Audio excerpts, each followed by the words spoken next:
All right, Allison, one more news story before we wrap it up. And now, the rest of the news with Allison Rosen. Kanye West and Al Sharpton dropped by the Occupy Wall Street protest today, and Mayor Michael Bloomberg told the demonstrators they are free to stay as long as they want. He said, quote, "The bottom line is people want to express themselves." That's just good mayoring. You guys hang out and shit in the park as long as you like. Don't worry about it. He's like a mayor/host. Mm-hmm. Which Bentley did Kanye pull up in, or did he take the Prius this time? His protest one. Okay. His protest Bentley. And Bloomberg went on to say, and as long as they obey the laws, so you guys are here to be here. You can stay as long as you want. People want to express themselves, and as long as they obey the laws, we'll allow them to. If they break the laws, then we're going to do what we're supposed to do, enforce the laws. And then he said that he thinks that part of the reason people have stayed so long is because of the weather. It's good weather right now. Yeah, we need a good sleet storm. Mm-hmm. Break up that posse. And Al Sharpton broadcast his radio show from the scene, and he said, quote, "We are here today because we agree 1% should not be controlling the nation's wealth. These are regular people trying to feed their families, trying to pay their rent and mortgages, trying to survive."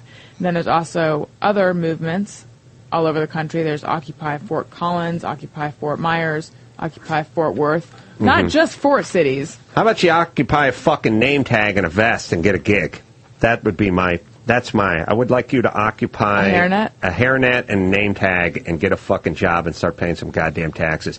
This whole thing can be distilled down to the bathroom, which is, these guys all have to use the bathroom, but they go into Burger King and they want to use the bathroom, and then they're shitting up the toilet, but they're not buying any food at the Burger King, and Burger King's like, we don't build our franchises as shit houses. You actually have to come in and buy something. That's how it works. We need some of our burgers in your shit. And like, we don't believe in the animal hostility, man, and we don't believe in, right, but here's the thing, under your plan, there will be no bathrooms, because businesses will go, fuck it.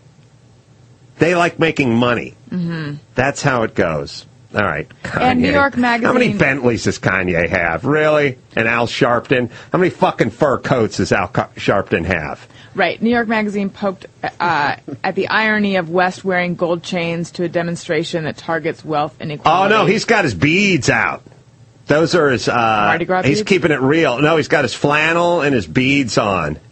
Yeah, he's got his, I'm down, he's got his hurdy-gurdy man beads on, not his normal, triple platinum bullshit bling. Protest beads. Yeah, mm-hmm. And alongside him was hip-hop impresario Russell Simmons, whose net worth is about $340 million. Right, yeah. Yeah. So they're the 1%. Russ. Well, go ahead, Russ and Kanye, start paying more in taxes, man. Just the two of those guys are the 1%? Is that what you're saying? Mm-hmm. Yeah. Yeah. Pretty much. Yeah, listen, it's basically, it's like this. This is a big old Viking ship, and there's 100 people sitting with oars in their hand, and about 5 of them are rowing, and there's 95 that are sitting on their ass, and they have a problem with the 5 guys that are rowing.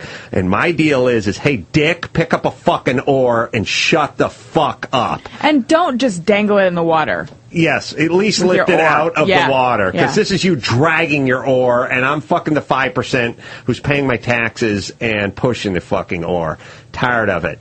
You want to do something, go do something. There's no better country in the world to do it than this country. But you can't figure it out, and you're frustrated. And here's the way it works. It's a pretty simple psychological equation.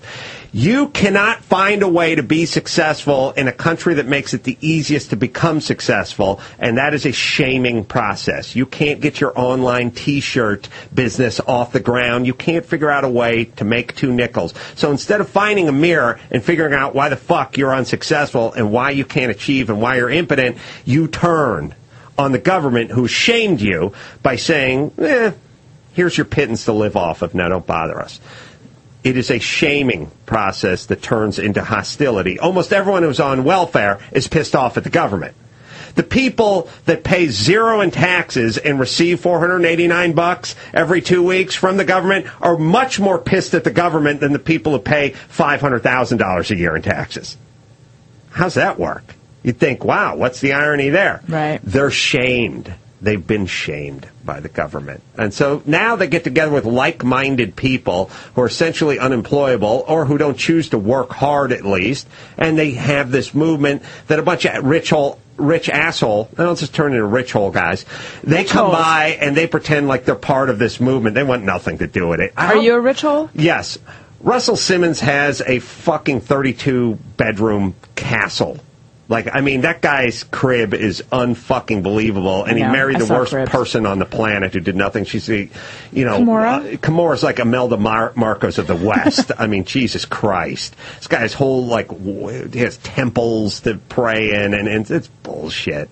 Give me a break. And Kanye West, Al Sharpton, by the way, who I saw, he still claims to want to brawl. He still claims his innocence and her innocence in that whole case. He's such a fucking blowhard that he literally he apologized about all the things from the past, but he still claims that he's right on that one.